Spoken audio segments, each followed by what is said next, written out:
Welcome to NBC World News from the heart of Houston, as presented by Nicole Jellica, Hilma Moses, Shona Brown, and Peter Olamigoke. The hour, it's 3:01. Coming up this hour, these are the headlines. Firearms collected during LA buyback program. South Sudan files security and South Sudanese flee fighting. Plus, Michelle Obama reads "'Twas the Night Before Christmas" at the Children's Hospital. Syria chemical weapons destruction, the Netherlands. Then, Holocaust Museum gets long-lost diary from top Hitler aide. Toronto Mayor Rob Ford apologizes to reporters. Pope Francis celebrates 77th birthday. Michael Jordan downsizes his life. Chicago mansion on auction. Good morning, I'm Nicole Bielitsa. This is the news at 10. We begin with gun news in Los Angeles. More than 800 firearms were collected during Los Angeles' weekend gun buyback event, the city's police department announced on Monday. According to a joint press conference by the mayor's office and Los Angeles Police Department, the surrendered firearms include 387 handguns, 268 rifles, 131 shotguns, and 31 assault weapons. Each gun that gets off the street represents one less opportunity for a tragedy, one less weapon that can lead to the loss of life. Meanwhile, the chief of Los Angeles Police Department, Charlie Beck, said gun-related criminal rate had seen a dramatic drop since the city's gun buyback program was initiated in 2009. In 2008, the year before we started the gun buybacks, over 1,600 people were shot in the city of Los Angeles. This year, we won't break 1,000. That's significant progress. In 2008, 5 short years ago, we had 314 homicides, about 80% of which were perpetrated by guns. This year, we should end the year at about 270. This is really amazing progress in a city that was once known as the homicide capital of the nation.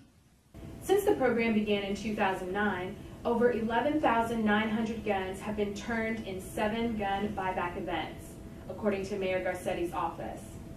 The participants can receive prepaid cards in exchange.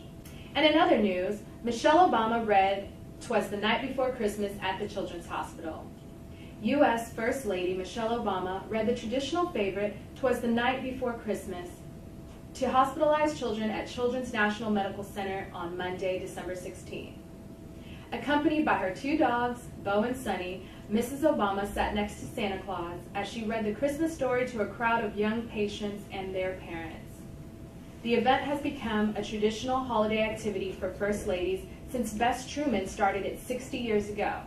He sprang to his sleigh, to his team gave a whistle, and away they all flew like the down of a thistle. But I heard him exclaim as he drove out of sight, what did he say? Merry Christmas to all, and to all a good night. That means on Christmas Eve, you're supposed to go to bed.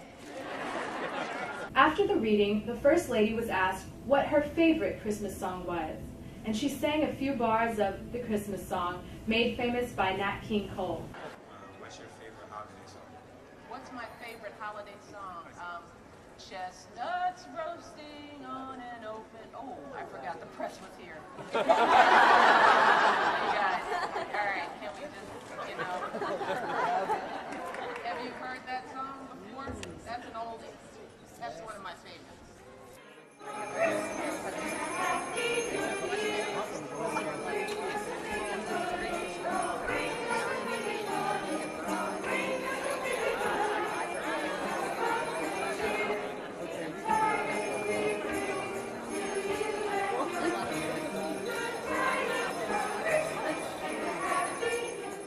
The second snowstorm in a week left the first significant accumulation of the season in New York City on Tuesday, December 17th.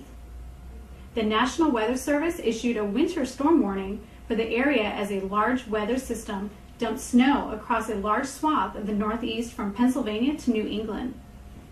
In the city, the snowfall started just before dawn and was blanketed with several inches building up, especially in Central Park by early morning. No, right? No, I love this. This for me is so magical, and I know it stresses people out who have to drive, but I don't have to drive, so I live in Midtown, so it's pretty easy. The day's temperature started in the mid-20s Fahrenheit, minus 6.66 Celsius, but this was still warm for most tourists.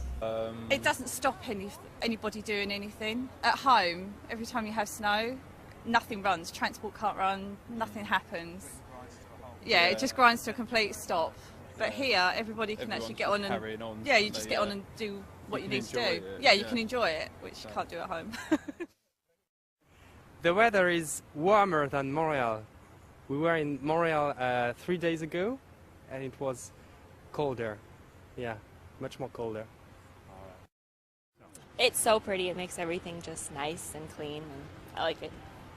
The long-lost diary kept by the top aide to Adolf Hitler as he oversaw the genocide against the Jews and others during World War II, a key piece of evidence during the Nuremberg trials, was handed over on Tuesday, December 17th, to the U.S. Holocaust Museum. U.S. Immigration and Customs Enforcement agents found and seized Adolf Rosenberg's 400-page diary in Wilmington, Delaware, this year, ending a nearly 70-year hunt for the diary, which disappeared after the Nuremberg trials in 1946.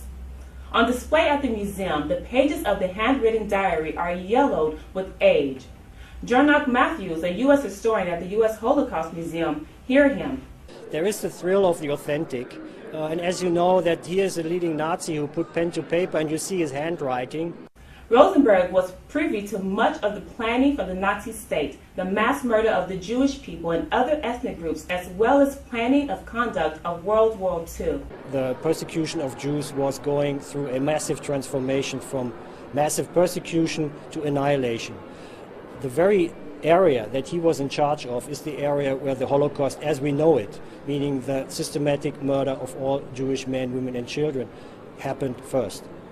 Rosenberg was a defendant at the Nuremberg trials in Germany from 1945 to 1946. He was found guilty on all four contents of the indictment for conspiracy to commit aggressive warfare, crimes against peace, war crimes, and crimes against humanity. Rosenberg was hanged October 16, 1946. After the surrender of Germany in 1945, Allied forces took ownership of all documents created by the defeated German government.